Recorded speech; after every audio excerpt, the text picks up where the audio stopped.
ओम नमः शिवाय गुरवे सच्चिदानंदमूर्तये निष्प्रपंचाय शांताय निरालंबाय तेजसे। विश्वं दर्पण दृश्यमान नगरी तुल्यन्निजान्तर्गतं पश्यन्नात्मनि मायया बहिरिवोद्भूतं यथा निद्रया यत्साक्षात् कुरुते प्रबोधसमये स्वात्मानमेवाद्वयं तस्मै श्रीगुरुमूर्तये नमः इदं श्रीदक्षिणामूर्तये। जन्माद्यस्य यतोऽन्वयादितरतश्चार्थेष्वभिघ्नस्वराट् तेने ब्रह्महृदाय आदिकवये मुह्यन्ति यत्सूरयः तेजो वारिमृदां यथा विनिमयो यत्र त्रिसर्गो मृषा धाम्ना स्वेन सदा निरस्तकुहकं सत्यं परं धीमहि सत्यं परं धीमहि। सच्चिदानन्दरूपाय विश्वोत्पत्त्यादिहेतवे तापत्रयविनाशाय श्रीकृष्णाय वयं नुमः। श्रीकृष्णाय वासुदेवाय हरये परमात्मने प्रणतक्लेशनाशाय गोविन्दाय नमो नमः गोविन्दाय नमो नमः। हरिओम प्रभु जी, आज के इस अध्यात्म परिषद में आपका स्वागत है। श्रीमद् भागवत जी का तीसरा स्कंद चल रहा है, उसमें 32वां अध्याय समाप्त होने को है। देवहूति माता को भगवान कपिल उपदेश दे रहे हैं ज्ञान का, भक्ति का और जीवन जीने की शैली का, जिससे ग्रहण करके जीवन मुक्त हुआ जा सके। तो अंत में कहा उन्होंने कि तन्निरोधोरस्य मरणम आविर्भावस्तु संभवः। तो इसका मतलब है इन स्थूल सूक्ष्म देह परस्पर दोनों का संगठित होकर कार्य न करना, माने उसका विघटन हो जाना, स्थूल और सूक्ष्म देह अलग अलग हो जाना, इसी का नाम मृत्यु है। और उनका साथ साथ प्रकट हो जाना, उसी का नाम जन्म है। देखो, ये स्थूल देह पंच महाभूतों का बना है। तमस प्रधान पंचीकृत पंच महाभूतों का बना है। जब इसे छोड़कर सूक्ष्म देह निकल जाता है, इंद्रियों को और इंद्रियों की वासनाओं को लेकर जीव बनकर वह निकल जाता है और किसी दूसरे देह में प्रवेश करता है। जब निकल जाता है तब यह स्थूल देह यहाँ पड़ा रहता है, उसको मृत्यु कहते हैं। और मृत्यु के समय, मृत्यु होने पर इन देह का पंचत्व हो जाता है। माने यह कैसे बना था? पंच महाभूतों के पंचीकृत पंच महाभूतों के संगठन से। अब वह विघटन हो जाता है तो पांचों भूत अपने अपने मूल में मिल जाते हैं। वायु तत्व जो हमारे यह स्थूल देह में है वो वायु में मिल जाती है, अग्नि है वो अग्नि में मिल जाता है, मिट्टी मिट्टी में मिल जाती है, जल पानी पानी में मिल जाता है, और आकाश तो आकाश में मिला हुआ ही है, वह मिल जाता है। तो पंचत्व माने शरीर में जो पांच रूप से बनी हुई वस्तु है वे सब पंचपने को प्राप्त हो जाती है। जैसे शरीर की मिट्टी मिट्टी में मिल जाती है, उस तरह। तस्मान्न कार्य संत्रासो न कार्पण्यम न संप्रभवः बुद्ध्वा जीवगतिं धीरः मुक्त संगश्चरोदिह सम्यक् दर्शनया बुद्ध्या योग वैराग्य युक्तया माया विरचिते लोके चरण्यस्य कलेवरम। क्या कहा इन दो श्लोकों में कि इसलिए मुमुक्षु पुरुष को मरणादि से भय और जीने की जीवन जीने के लिए दीनता अथवा जिंदा रहने का संभवम मोह नहीं होना चाहिए। मुमुक्षु पुरुष को भय नहीं होना चाहिए, कार्पण्य नहीं होना चाहिए और संभवम नहीं होना चाहिए। संभ्रमम, संभ्रम माने मोह नहीं होना चाहिए, कार्पण्य माने दीनता, जिंदा रहने की दीनता नहीं होनी चाहिए और मरण का भय नहीं। अरे मैं कैसे जिंदा रहूँगा, मैं कैसे जिंदा रहूँगा, ऐसी दीनता, ऐसा कार्पण्य नहीं होना चाहिए। अरे मैं तो मर जाऊँगा तो फिर क्या होगा, मैं तो मर जाऊँगा, ये भय भी नहीं होना चाहिए। और अविवेक, सम्मोह माने अविवेक, संभ्रम और भ्रमित भी नहीं रहना चाहिए। किसको? मुमुक्षु पुरुष को। तो क्या करना चाहिए? जब मोक्ष की इच्छा हो गई तो मुमुक्ष कहा गया, तो अब उसे अपने सद्गुरु जी के पास जाकर शास्त्र का श्रवण करके इन सभी से, जन्म मृत्यु के भय से और अविवेक से मुक्त हो जाना चाहिए। यह उसका कर्तव्य है। तो मोह भी नहीं होना चाहिए। उसे जीव के रूप को जानकर धैर्य पूर्वक निसंग भाव से ही विचरना चाहिए, रहना चाहिए तथा इस मायामय संसार में योग वैराग्य युक्त सम्यक ज्ञानमयी बुद्धि से शरीर को निक्षेप की भांति माने धरोहर की भांति रखकर उस कलेवरम न्यस्य देह के प्रति अनासक्त रहते हुए विचरण करना चाहिए। ये जैसे हमें किसी ने कोई वस्तु संभालने के लिए दी है धरोहर, तो उसको हम जैसे संभालते हैं उस तरह ये शरीर किसी की धरोहर है, भगवान की धरोहर है, तो उसी तरह उसको संभालना है, लेकिन उसको अपना नहीं मानना है, उससे संग नहीं करना है।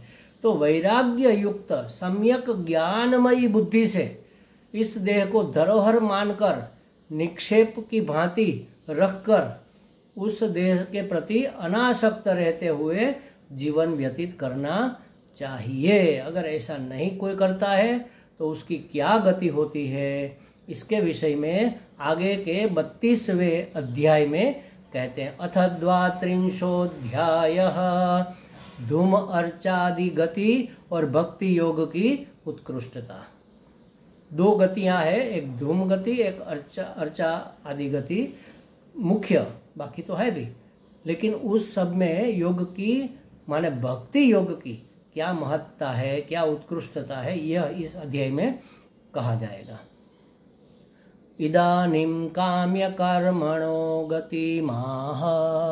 अब काम्य कर्मों को करने वालों की गति कहते हैं। आगे कहा ना कि सम्यक ज्ञानमयी बुद्धि से, ज्ञानमयी बुद्धि रखकर देह के प्रति अनासक्त रहना, कोई आसक्ति न करना, माने कोई कामना न करना, तो ही आप मुक्त हो सकोगे। लेकिन अगर कामना करते हैं, कामना पूर्वक कर्म करते हैं, तो काम्य कर्मों को करने वालों की क्या गति होती है कि जो संसार में ही आसक्त है और संसार में ही रहना चाहते हैं, उनको यहाँ बार बार आना जाना पड़, माने संसार चक्र से छुटकारा नहीं मिलता उसको। एक है वासना का द्वार चंद्र द्वार और दूसरा है विवेक का द्वार सूर्य द्वार। ये दो गति मानी जाती है। विवेक का द्वार, वासना का द्वार माने भोग वासना, माने प्रियता, माने श्रेय मार्ग, और सूर्य द्वार माने प्रकाश का द्वार, माने ज्ञान का द्वार, विवेक का द्वार माने श्रेय मार्ग। एक प्रेय मार्ग है, एक श्रेय मार्ग है। तो कपिल उवाच, कपिल भगवान आगे कहते हैं, अथ यो गृह में धीयान धर्मानेवावसन् गृहे काममर्थं च धर्मान् स्वान् दोग्धिभूय पिपर्तितान् स चापि भगवद्धर्मात् काममूढः पराङ्मुखः यजते क्रतुभिर्देवान् पितृश्च श्रद्धयान्वितः। क्या कहा कि जो पुरुष घर में रहकर सकाम भाव से गृहस्थ के धर्मों का पालन करता है और उनके फल स्वरूप अर्थ एवं काम की प्राप्ति का प्राप्त करके उपभोग करके फिर उन्हीं का अनुष्ठान करता रहता है बार बार, वह तरह तरह की कामनाओं से मोहित रहने के कारण भगवत धर्मों से विमुख हो जाता है। कौन से भगवत धर्म है? यज्ञ पूर्वक जीवन जीना, माने परोपकार के लिए, परमात्मा को प्रसन्न करने के लिए जो कार्य किए जाते हैं वह यज्ञ कार्य कहा जाता है गीता जी के कहे अनुसार, जिसमें अपनी कोई स्वार्थ बुद्धि न हो, परमार्थ बुद्धि हो, परोपकार बुद्धि हो और परमात्मा की प्रसन्नता के लिए किया जाए, वह यज्ञ कर्म कहा जाता है। तो वह यज्ञ कर्म नहीं करता, यज्ञों द्वारा श्रद्धा पूर्वक देवता एवं पितरों को ही आराधना करता रहता है, माने कामना पूर्वक कर्म करता है, निस्वार्थ यज्ञ कर्म नहीं, लेकिन स्थूल रूप में यज्ञ करता है। क्यों? देवताओं को प्रसन्न करने के लिए। क्यों प्रसन्न करना है? अपनी कामना की पूर्ति के लिए। जैसे पुत्र चाहिए तो पुत्र कामेष्ठी यज्ञ, इस प्रकार अश्वमेध यज्ञ, ब्रह्मलोक की प्राप्ति करनी है तो स्वर्ग प्राप्त करना है, तो इस प्रकार का यज्ञ ये करता रहता है और अपने पितरों को प्रसन्न करता रहता है और अपनी कामना की पूर्ति की कामना करता रहता है। पितरों एवं देवों के प्रति श्रद्धावान बुद्धि वाले मनुष्य चंद्रलोक में से इस मनुष्य लोक को वापस आते हैं। वह चंद्रलोक में जाते हैं और वहाँ से फिर लौटकर फिर से इस संसार चक्र में, जन्म मरण के चक्र में फंसे रहते हैं। ये स्वधर्मान दुह्यति धीरा कामार्थ हेतवे निसंगान्यस्त कर्मणाः प्रशांता शुद्ध चेतसः निवृत्ति धर्म निरता निर्ममा निरहंकृताः स्वधर्माख्येन सत्वेन परिशुद्धेन चेतसा सूर्यद्वारेण ते यान्ति पुरुषं विश्वतो मुखं परावरेशं प्रकृतिम् अस्योत्पत्यंत भावनः। जो धीराहा माने विवेकी, धीहि माने बुद्धि, धीरा माने बुद्धिमान माने विवेकी, विवेक बुद्धिवान पुरुष अपने धर्मों का अर्थ और भोग विलास के लिए उपयोग नहीं करते। अच्छा, अपने धर्मों का माने गृहस्थ है तो गृहस्थ धर्मों का, ब्रह्मचारी है तो ब्रह्मचार्य के धर्मों का, वानप्रस्थ है तो वानप्रस्थी के धर्मों का, सन्यासी है तो सन्यासी के धर्मों का, स्त्री है तो स्त्री के धर्मों का, पुरुष है तो पुरुष के धर्मों का, पिता है तो पिता के धर्मों का, पुत्र है तो पुत्र के धर्मों का उपयोग अर्थ और काम की प्राप्ति के लिए नहीं करते। कौन नहीं करते? धीराहा, बुद्धिमान पुरुष। अच्छा, अर्थ और धर्म की प्राप्ति के लिए अपने धर्मों का उपयोग न करे, उसको धीर क्यों कहा, बुद्धिमान क्यों कहा, विवेकी क्यों कहा? क्योंकि हमारे पूर्व के कर्मों के अनुसार हमें सुख और भोग मिलेगा। कर्मों के फल के अनुसार हमारे पाप कर्म ज्यादा है तो हमें दुख ज्यादा मिलेगा और असुविधा मिलेगी और प्रतिकूलता मिलेगी, और पुण्य ज्यादा है हमारे जीवन में, उसके फल के अनुसार हमें अनुकूलता ज्यादा मिलेगी, सुविधा ज्यादा मिलेगी, सुख ज्यादा मिलेगा, भोग ज्यादा मिलेगा। माने अर्थ और भोग पूर्व कर्मों के पुण्य और पाप के अनुसार ही हमें मिलने वाले हैं। तो फिर इस जन्म के अपने धर्मों को उसकी प्राप्ति के पीछे क्यों बर्बाद करें? अपने धर्मों को धर्म की प्राप्ति के लिए और मोक्ष की पूर्व तैयारी के रूप में क्यों न इस्तेमाल किया जाए?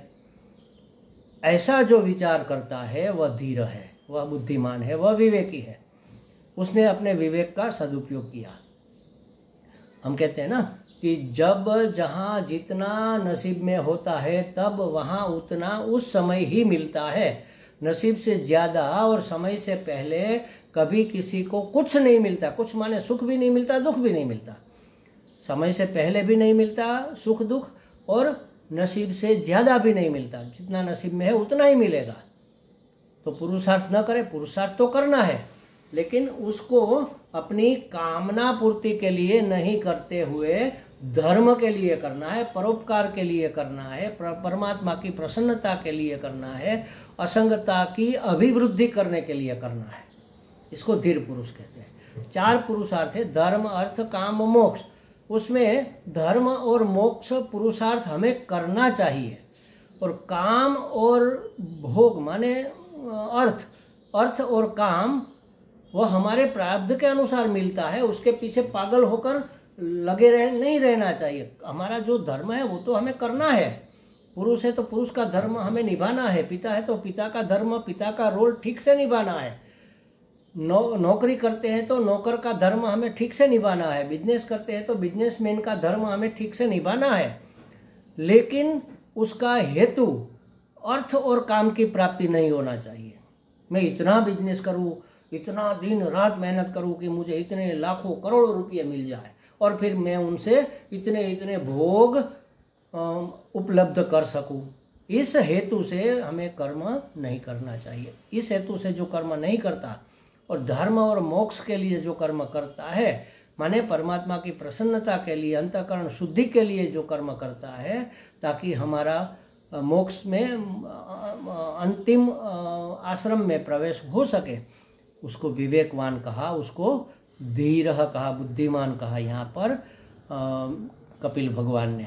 तो जो धीराः विवेकी पुरुष अपने धर्मों का अर्थ और भोग विलास के लिए, अर्थ और काम के लिए न दुह्यन्ति उपयोग नहीं करते, बल्कि निरत कर्माणा भगवान की प्रसन्नता के लिए ही उसका पालन करते हैं, वे निसंगाः वह अनासक्त, प्रशांत, शुद्ध चित्त, निवृत्त धर्मपरायण, ममता रहित, अहंकार शून्य पुरुष, उसी को विवेकवान, उसी को धीर कहते हैं। अहंकार शून्य पुरुष स्वधर्म पालन रूप सत्व गुण के द्वारा सर्वथा शुद्ध चित्त होकर अंत में वे सूर्य मार्ग से, अर्ची मार्ग से या देवयान से कह लो, ये तीनों नाम है उसके, सूर्य मार्ग कहो, अर्ची मार्ग कहो या देवयान कहो, इस मार्ग से विश्वतोमुखम सर्वव्यापी पूर्ण पुरुष परमात्मा को ही प्राप्त होता है, जो कार्य कारण रूप इस जगत के नियंता है, संसार के उपादान कारण है, और उसकी उत्पत्ति पालन और संहार करने वाले जो परमात्मा है, हरि जी है, उसको प्राप्त हो जाता है। उसको फिर जन्म मरण के चक्कर में फंसना नहीं पड़ता, जन्म मृत्यु के चक्र से वह छूट जाते हैं। इसलिए कपिल भगवान कहते हैं कि हे माँ, अब आप भी अत्यंत भक्ति भाव पूर्वक का अर्थ क्या है? भक्ति भाव पहले रखो, इसके बाद क्या करना है ये बताते हैं। मन वचन व्यवहार से उन श्री हरि की शरण में जाओ, भगवान की शरण में जाओ। लेकिन कैसे बनकर जाओ? पहले आप भक्ति भाव को धारण करो। भक्ति भाव पूर्वक माने भक्ति भाव को धारण करने के बाद, पूर्व में क्या करना है? भक्ति भाव धारण करना है, और बाद में क्या करना है? मन वचन व्यवहार से हरि जी की शरण में जाओ। मन से माने मन में भाव शुद्ध है कि मुझे परमात्मा को प्राप्त करना है और परमात्मा की प्रसन्नता के लिए ही सब कुछ हमारा जीवन व्यतीत करना है। वचन से भी हम परमात्मा के ही गुणगान करें, वचन से ही हम अपने मूल्यों का पालन करें, वाचिक हिंसा न करें, कठोर वचन उच्चारण न करें, किसी की ईर्ष्या और द्वेष के वचन न बोले, किसी को शाप या गालियाँ न दे। तो ये वचन की शुद्धि है, और व्यवहार भी हमारा सालस और रुजु हो, परोपकार के लिए हो। तो ऐसा करते हुए श्री हरि जी की शरण में जाओ, जिनका मंदिर समस्त प्राणियों के हृदय कमल है। कहाँ है वो हरि जी? कहाँ मिलेंगे? तो समस्त प्राणियों के हृदय कमल पर वह विराजमान है, माने सभी प्राणियों में परमात्मा व्याप्त है, ऐसा भाव रखकर उसकी सेवा के रूप में जो करना है सब करो। माने वासुदेव सर्वमिति, सब में बसने वाले वही अंतरात्मा परमात्मा है। सर्वम खलविदम ब्रह्म, जो है सो सब कुछ परमात्मा ही है, ऐसा भाव धारण करके भक्ति भाव पूर्वक उसकी शरण में जाओ। शरण में जाओ माने क्या? उसकी योजना का स्वीकार करो और उसकी आज्ञा का पालन करो। उसकी आज्ञा माने धर्माचरण, हमारे वेद के विधि विधान के अनुसार हमारा जीवन हो, वह है उसकी आज्ञा का पालन। और उसकी योजना का स्वीकार, माने जो है, जहाँ है, जैसा है ठीक है, जो हो रहा है, जो हुआ है, जो होगा ठीक होगा, उसकी योजना के अनुसार होगा, उसकी इच्छा के बगैर पत्ता भी नहीं हिल सकता, माने सबका स्वीकार। जो हो रहा है स्वीकार, जो हो गया है स्वीकार, जो होने वाला है स्वीकार। अच्छा अनुभव हुआ स्वीकार, बुरा अनुभव हुआ स्वीकार, सुख आया स्वीकार, दुख आया स्वीकार, क्योंकि मेरे प्रियतम की इच्छा से ये सब हो रहा है, इसलिए उसमें कोई विरोध इत्यादि नहीं हो सकता, उसका स्वीकार ही होना चाहिए। तो इसको कहते हैं शरण जाना। भक्ति भाव पूर्वक मन कर्म वचन से श्री हरि के शरणागत हो जाओ। और ऐसा करने से क्या होगा, वो कौन है, वह संसार के रचयिता है, सर्जनहार है, पालनहार है, संहारक है, उपसंहारक है। ऐसा करने से आप संसार बंधन से छूट जाओगे। परमात्मा की शरणागत होकर जीवन जीने से हम कोई कामना नहीं करेंगे, कोई आसक्ति नहीं रखेंगे, कोई अभिमान नहीं पालेंगे, तो क्या होगा, आने का कोई कारण ही नहीं बचेगा, वापस आने का, जन्म लेने का कोई कारण नहीं बचेगा, कोई कामना ही नहीं रही है तो किसके लिए हम वापस आए। तो कहते हैं अलबत्त जिनका चित्त इस लोक में आसक्त है, ऐसा नहीं करता है, लेकिन जिसका चित्त इस संसार लोक में, मनुष्य लोक में आसक्त है, मेरा बेटा, मेरा घर, मेरी पत्नी, मेरे संबंध, मेरे पैसे, मेरी सुविधा, मेरी प्रॉपर्टी, मेरा मेरी, मैं मेरा मेरी करता रहता है, उसको कहते हैं इस लोक में आसक्त। ऐसा है। और जो कर्मों पर श्रद्धा रखते हैं कि भाई मैं करके प्राप्त कर लूँगा, तो कर्मवादी, कर्मठ है जो, उसका क्या होगा, वे वेदोक्त काम्य और नित्य नैमित्तिक कर्मों का सांगोपांग अनुष्ठान करने में लगे रहते हैं। वो कर्मकांड करते ही रहते हैं, कर्मकांड करते ही रहते हैं, कुछ ना कुछ उसको प्राप्त करना है, इसलिए वह कुछ ना कुछ करते रहते हैं। वो मानते हैं कि हमारे करने से होगा, ऐसा भाव उसके मन में रहते हैं। मैं नहीं करूँगा तो कैसे होगा, ऐसी सोच रखते हैं। उनकी बुद्धि रजोगुण की अधिकता के कारण कुंठित रहती है, शुद्ध बुद्धि नहीं है, सात्विक बुद्धि नहीं है, इसलिए बुद्धि कुंठित रहती, माने एक मार्गी रहती है कि मैं करूँगा तभी होगा, मेरे से ही होगा। हृदय में इसका मतलब ये नहीं है कि कुछ न करे, करना सब कुछ है, लेकिन ईश्वर की योजना के अनुसार, ईश्वर की प्रसन्नता के लिए, अपनी कामना पूर्ति के लिए नहीं। अपनी कामना तो परमात्मा की योजना के अनुसार जब समय होगा तब पूरी होती रहेगी। हृदय में कामनाओं का जाल फैला रहता है, जब ऐसे रजोगुणी व्यक्ति होता है, उसके हृदय में कामनाओं का जाल फैला रहता है और उसमें वह फंसा रहता है। इंद्रियां उसके वश में नहीं होती, बस अपने घर परिवारों में ही आसक्त रहकर पितर पूजा करते रहते हैं, मैं और मेरा, बस उसी में लगे रहते हैं। त्रिवर्गिकास्ते पुरुषः विमुखा हरिमेधसः कथायां कथनीयोरु विक्रमस्य मधुद्विषः। ये लोग धर्म अर्थ काम के ही परायण रहते, धर्म भी इसलिए करते हैं अंतःकरण शुद्धि के लिए नहीं, स्वर्ग की प्राप्ति के लिए, सुख की प्राप्ति के लिए।